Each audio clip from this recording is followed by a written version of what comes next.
This coming week. I want to bring in Republican Congressman John Fleming of Louisiana. He joins me from Washington. Thank you so much for joining me. Tamron, thank you for having me. Absolutely, anytime. Let me get your reaction to what we witnessed last night. I believe Politico's headline was "Long Dance That Ended in a Deal," and it certainly was a long dance, but are you happy? Well, I am, Tamron. Now, of course, I view this as a process. I think this is a 4-round event. We've only been through the first round. This is actually the easiest one. Next is going to be the issue of raising the debt limit. That's going to be a monumental battle. Then the 2012 budget discussion, where we're going to be cutting hopefully $6 trillion over 10 years.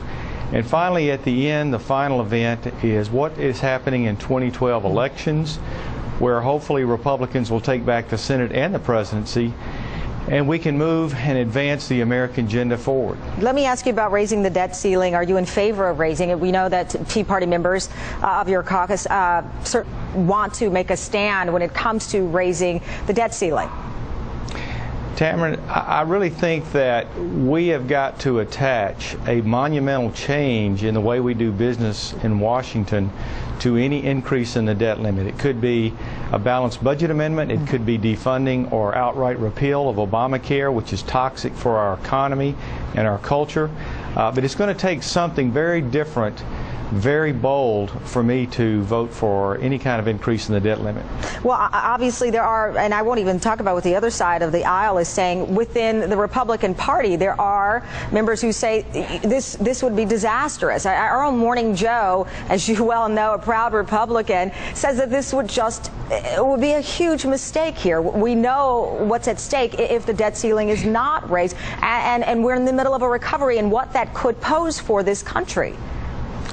Well, you know what you do at home is when you've been running up the credit card expenses, the first thing you do, Tamron, is you cut up the credit cards, and then you get yourself back on a fiscal pathway that makes sense. And that's what we have to do with raising the debt limit. I think Republicans are willing to say, okay, we're going to raise it one more time, but only if we're deflecting the spending curve downward instead of upward. And the 2012 budget, Congressman Ryan this morning in the GOP address laid down at least his plan, and we've heard from him all week long, but pretty much laying the gauntlet to the president and Democrats, saying that it is time for serious cuts to entitlement. Are you at all worried? I mean, you're from my part of the country. I'm from Texas. You're in Louisiana. And are you at all worried about your constituents who say, listen, it sounds like a good idea. We know the Debt Commission talked about finally taking on these entitlements, but you could certainly turn off a huge voting bloc who are listening to these proposals. My constituents are crying out for change. They want this fixed. Remember that under the Ryan plan, people who are 55 and older, people who are in those Medicare years and even before, it will not change anything about what they do. Those who are younger will actually be moved into the same health care plan that we in Congress have.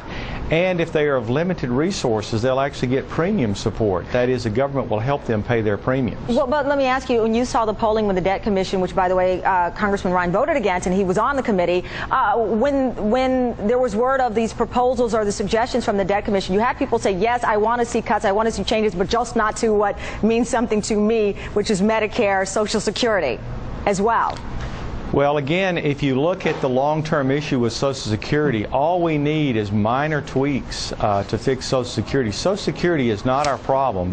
It's Medicare, the direction we're going, and also Medicaid, and we can fix that with simple block grants, which is what governors are asking us to do anyway. All right. Well, Congressman John Fleming, thank you so much for joining us after a very long and interesting night, and as you point out, that's just one of the battles. Some major ones are ahead of us. Thank you.